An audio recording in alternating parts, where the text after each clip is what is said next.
Hello students, आज हम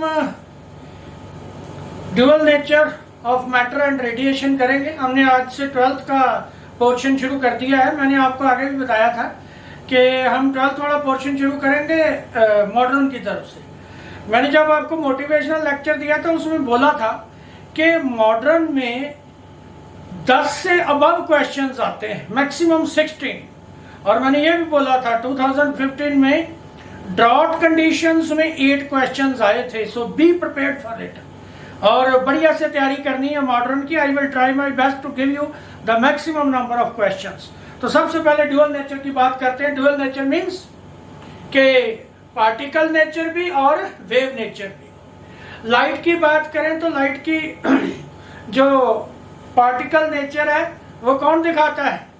photoelectric emission, black body radiations.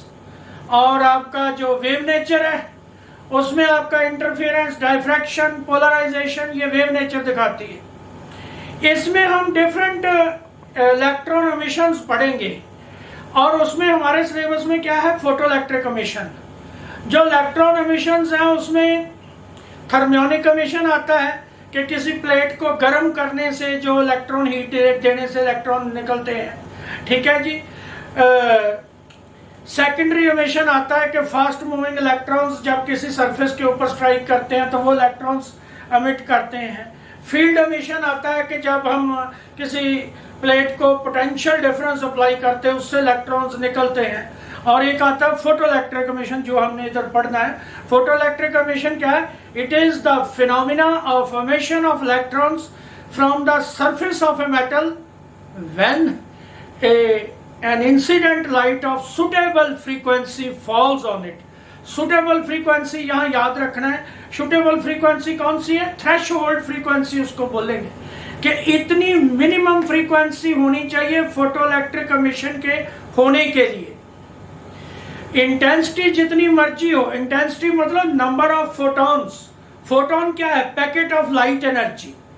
Quantum क्या होता है? Packet of any sort of energy. Photon जब आ गया वो स्पेसिफाई हो गया कि पैकेट ऑफ लाइट एनर्जी है। तो फोटोन जो है, नंबर ऑफ फोटॉन्स जितने मर्जी हो, जिसको हम इंटेंसिटी से डिनोट करेंगे, ठीक है। इंटेंसिटी पे मैटर नहीं करेगा हमारा फोटोइलेक्ट्रिक एमिशन, किस पे करेगा? उसकी फ्रीक्वेंसी से एंड हेंस एनर्जी से। जो प्लैंक ने इक्वेशन दी is equal to h nu, तो वो जो एच न्यू है उस पर डिपेंड करेगा। अगर वो एनर्जी जो है अगर थ्रेशोल्ड एनर्जी से ज्यादा है तो तब आपका फोटोइलेक्ट्रिक एमिशन होगा, और अगर उससे कम है तो फोटोइलेक्ट्रिक एमिशन नहीं हो पाएगा, रिगार्डलेस ऑफ दिस थिंग कि how many number of photons are falling on the surface, right. अब यहाँ पे एक बात और याद रखनी है, जो मिनिमम एनर्जी रिक्वायर्ड है एमिशन ऑफ इलेक्ट्रॉन्स के लिए, उसको हम बोलेंगे वर्क फंक्शन। क्या बोलेंगे बच्चों? Work function. किसी भी मेटल का, हर मेटल का अलग अलग होता है। तो बाकी जो एनर्जी होगी फोटोन की, that will be converted in the form of the kinetic energy of photon. Einstein ने जो आपकी इक्वेशन दी थी, इसकी फोटोइलेक्ट्रिक इक्वेशन जो दी थी, तो उसमें क्या था? उसमें ये बोला गया था कि मान लो ये एच न्यू है, h new amount of energy किसी मेटल के सरफेस पे पड़ी, यही मान लो मेटल इसके सरफेस पे पड़ी है, उसमें से क्या है? एच न्यू नॉट जो that is utilized for the emission of electron, and जो रिमेनिंग एनर्जी है that is given to the electron as its kinetic energy. मतलब ये वाली जो है ये क्या आ गई? Kinetic energy of electron. तो काइनेटिक एनर्जी ऑफ इलेक्ट्रॉन कितनी हो गई जी?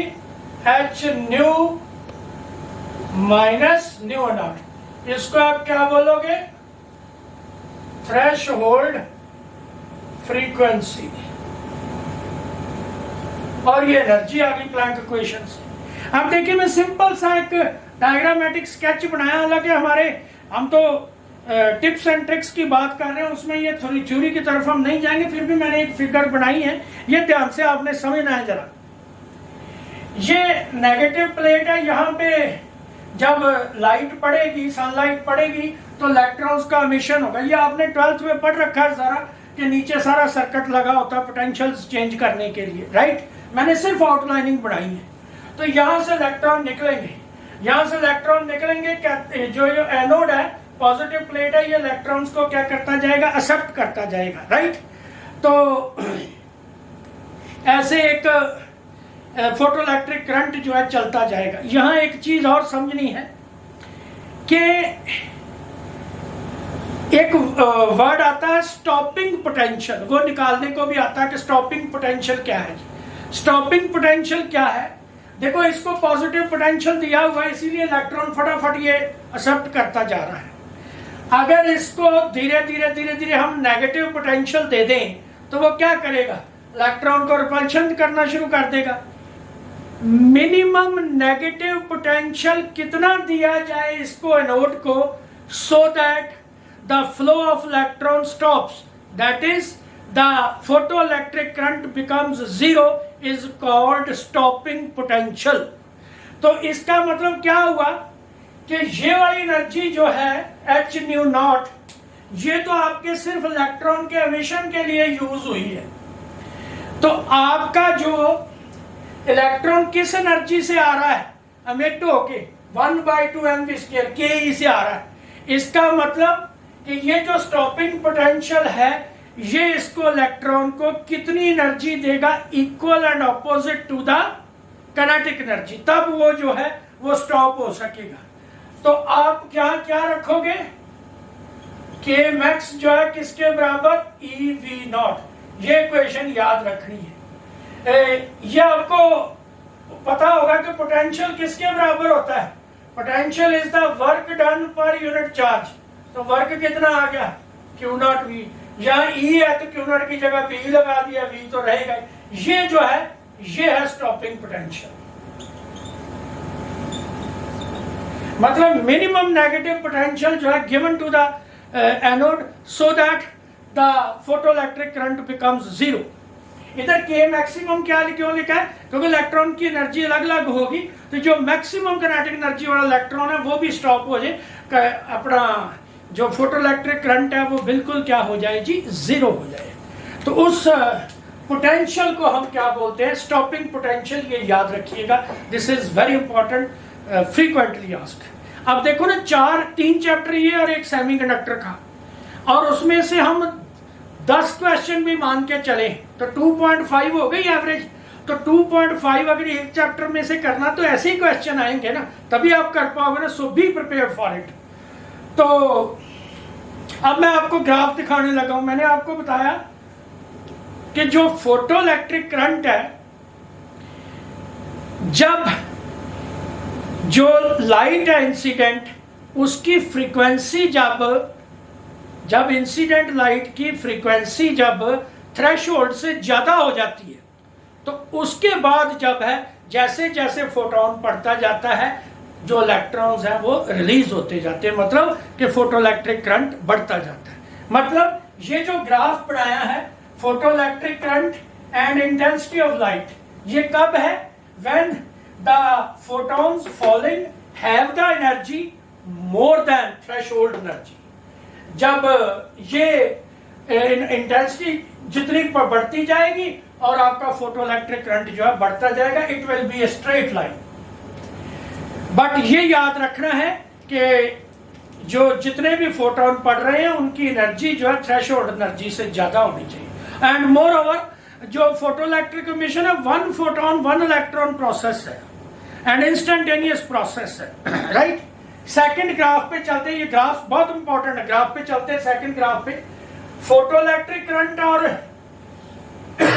कलेक्टर पोटेंशियल में हमने ग्राफ बनाया। देखिए इसमें क्या है, इंटेंसिटीज डिफरेंट है। मतलब यहां मान लो 10 फोटोन है, यहां 50 फोटोन है, यहां 100 फोटोन है, राइट। बट उनकी जो फ्रीक्वेंसी है वो क्या है, कांस्टेंट। ये ध्यान से समझिएगा जरा ग्राफ। इंटेंसिटी अलग अलग है, मतलब I3 greater than I2 greater than I1। Just मैंने एग्जांपल दे दी 10, 50, 100 वाली। तो इंटेंसिटी तो कितनी हो सकती है, हजारों लाखों में होगी। तो उसमें आप देखिए जो करंट है, इधर क्या है, नंबर ऑफ फोटॉन्स ज्यादा है तो करंट ज्यादा है, इसमें इंटेंसिटी कम है तो करंट कम, इसमें मिनिमम इंटेंसिटी है तो करंट कम हो गया। बट जब हम प्लेट को पोटेंशियल नेगेटिव देते हैं, ये वाला जो है नेगेटिव देते हैं to stop the photoelectric effect, मतलब फोटोइलेक्ट्रिक एमिशन जीरो करने के लिए, तो उसके लिए स्टॉपिंग पोटेंशियल सेम है। स्टॉपिंग पोटेंशियल जो है तीनों इंटेंसिटीज के लिए सेम है। मैंने बताया ना, स्टॉपिंग पोटेंशियल जो है किस चीज पे डिपेंड करेगा, ये इधर देखिए काइनेटिक एनर्जी पे, राइट।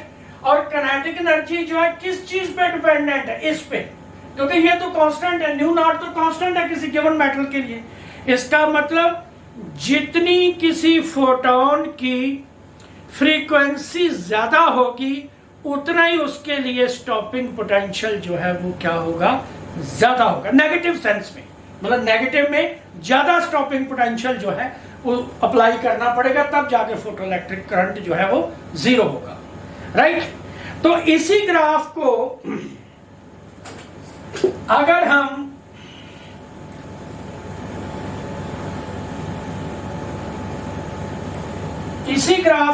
हम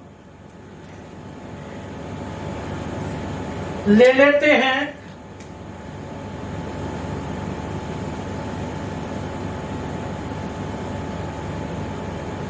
फोटो करंट, इधर कलेक्टर प्लेट पोटेंशियल, तो इधर क्या होगा, अब हम क्या करने लगे हैं, इंटेंसिटीज हमारी सेम है बट फ्रीक्वेंसीज अलग अलग है। इधर देखिए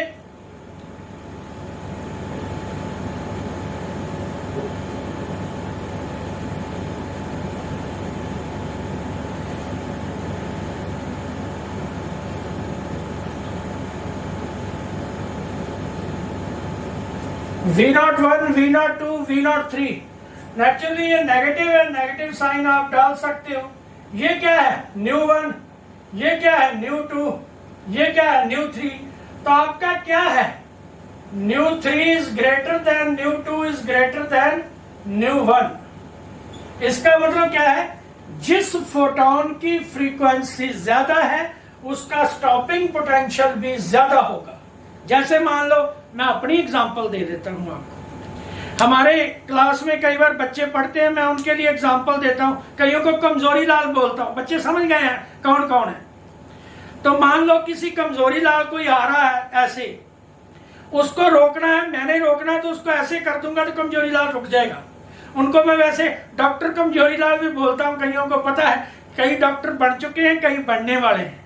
जो बन चुके हैं वो लखनऊ में हैं, जो बनने वाले हैं वो इधर दिल्ली में है, कमजोर सो कार्ड, मतलब वैसे तो बच्चे हैं अपने, पर मैं उनको बहुत थिन है तो उनको कमजोरी लाल बोलता हूं और उनकी एग्जांपल जरूर फोटोइलेक्ट्रिक एमिशन में देता हूं। तो कोई कमजोरी लाल आ रहा है तो उसको मान लो फिंगर से ऐसे रोक दूंगा तो रुक जाएगा।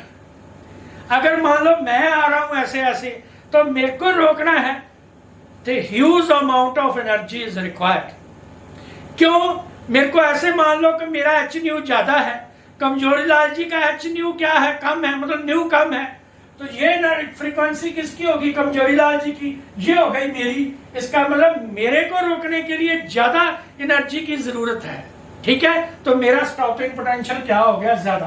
कमजोरी लाल जी का स्टॉपिंग पोटेंशियल क्या हो गया, कम। बुरा नहीं मानना है, ये जस्ट एग्जांपल दी है मैंने, राइट। तो आगे ये जो है, ये इसका सैचुरेशन करंट है, ये जो है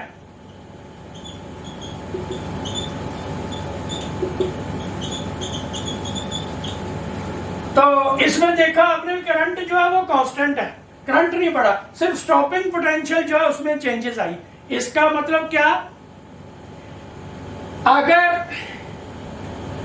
इंटेंसिटी कांस्टेंट है, सेम इंटेंसिटी है, तो करंट सेम रहेगा, राइट। अगर फ्रीक्वेंसी सेम है तो स्टॉपिंग पोटेंशियल सेम रहेगा। इसका मतलब स्टॉपिंग पोटेंशियल जो है इंसिडेंट फ्रीक्वेंसी पे और जो करंट है वो इंसिडेंट की इंटेंसिटी के ऊपर डिपेंड करेगा। ये दो बातें आपने याद रखनी है।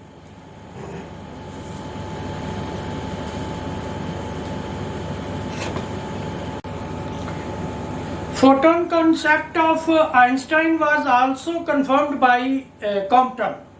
उसने क्या बोला, ये एक्सरे सोर्स है, पुलिस ट्यूब, ये अब तो हम नहीं पढ़ते तो चलो, ये एक्सरे सोर्स है।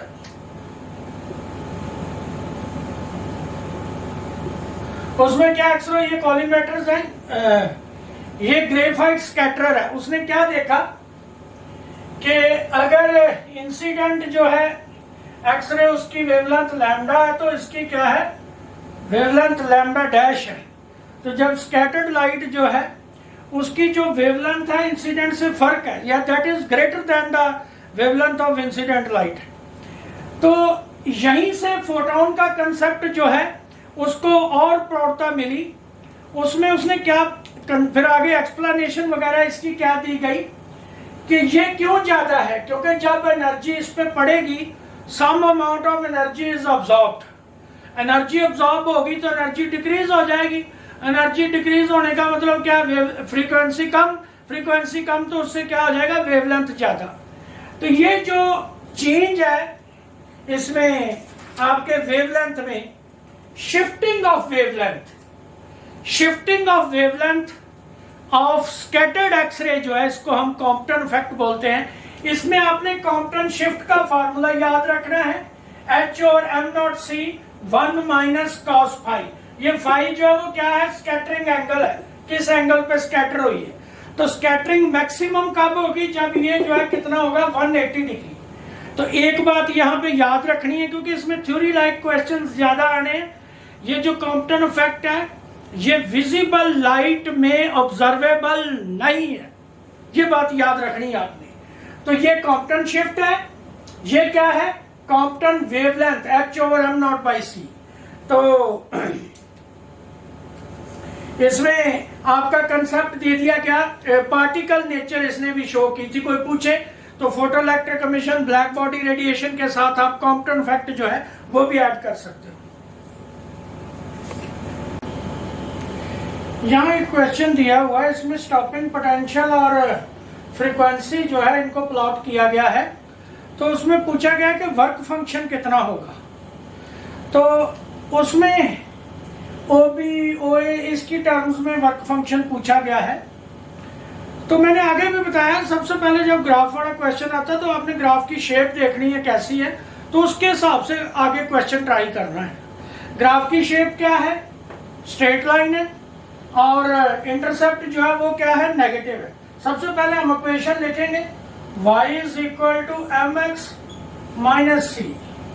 वाई कितना है, वी नॉट है, m tan थीटा, ये सेम है, tan थीटा कितना आ गया, OB by OA minus intercept कितना है, OB। अब देखिए हम सारी इक्वेशन को E के साथ मल्टीप्लाई कर देते हैं। E V naught is equal to E OB by OA minus E into OB। ये इक्वेशन बन गई जी हमारी, राइट।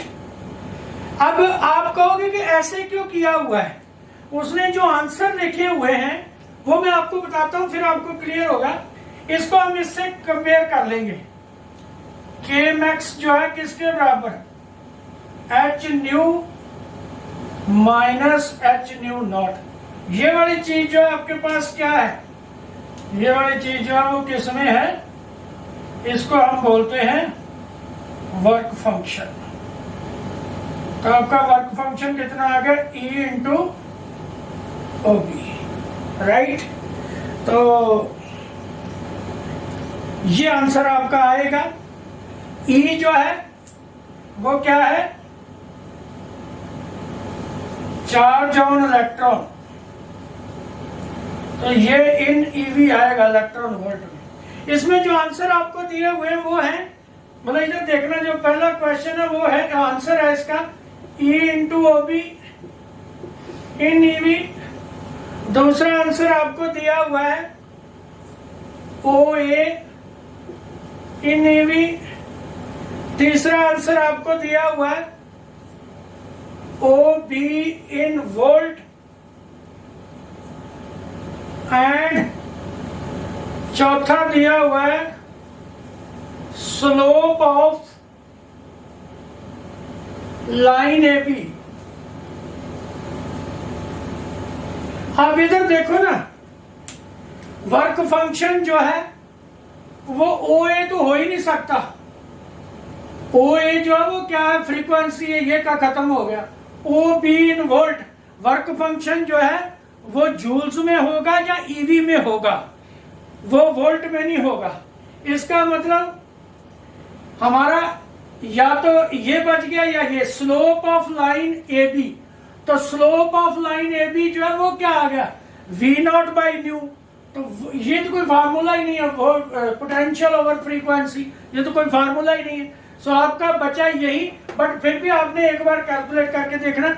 मेरी बात ये मानने की कोशिश कीजिए, जब भी कभी कोई ग्राफ का क्वेश्चन आता है, जैसी शेप है ग्राफ की, पहले वो ग्राफ बनाइए, उसके बाद उसके ऊपर क्वेश्चन कीजिए।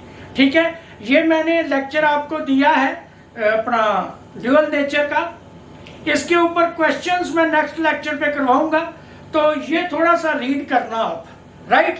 तो इस क्वेश्चन में सबसे पहले मैंने ग्राफ देख के, स्ट्रेट लाइन का ग्राफ, तो उसको किया है, क्योंकि आंसर जो है इस फॉर्म में थे, इसलिए मैंने इस फॉर्म में डेवलप करने की कोशिश की।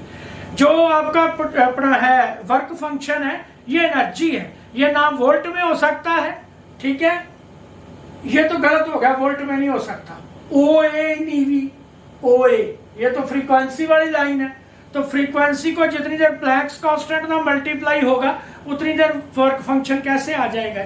हमने पढ़ा नहीं हुआ, E proportional to nu. E किसके बराबर है, h न्यू के बराबर, प्लैंक की जो इक्वेशन है, राइट। ये स्लोप रह गई, स्लोप जो है वो क्या देगी, पोटेंशियल ओवर फ्रीक्वेंसी, ये तो कोई रिलेशन है ही नहीं है, ठीक है। फिर यही आपके पास बचा, तो ये क्वेश्चन कीजिएगा। नेक्स्ट क्लास में हम अगले क्वेश्चंस और उसका जो है डी ब्रोगली थ्योरम अपने इक्वेशन जो है वो करेंगे। इसको डी ब्रॉयस बोलते हैं, हम लिखते हैं बच्चे सारे de Broglie de Broglie de Broglie's. Equation जो है वो डिस्कस करेंगे और उसके ऊपर जो न्यूमेरिकल्स है वो डिस्कस करेंगे।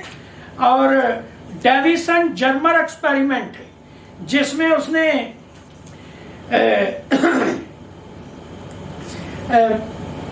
वेव नेचर जो है इलेक्ट्रॉन की फाइंड की थी, उसके ऊपर भी क्वेश्चंस हैं जो ब्रैग्स लॉ के ऊपर एंड डायफ्रैक्शन के, वो हम डिस्कस करेंगे। Thank you.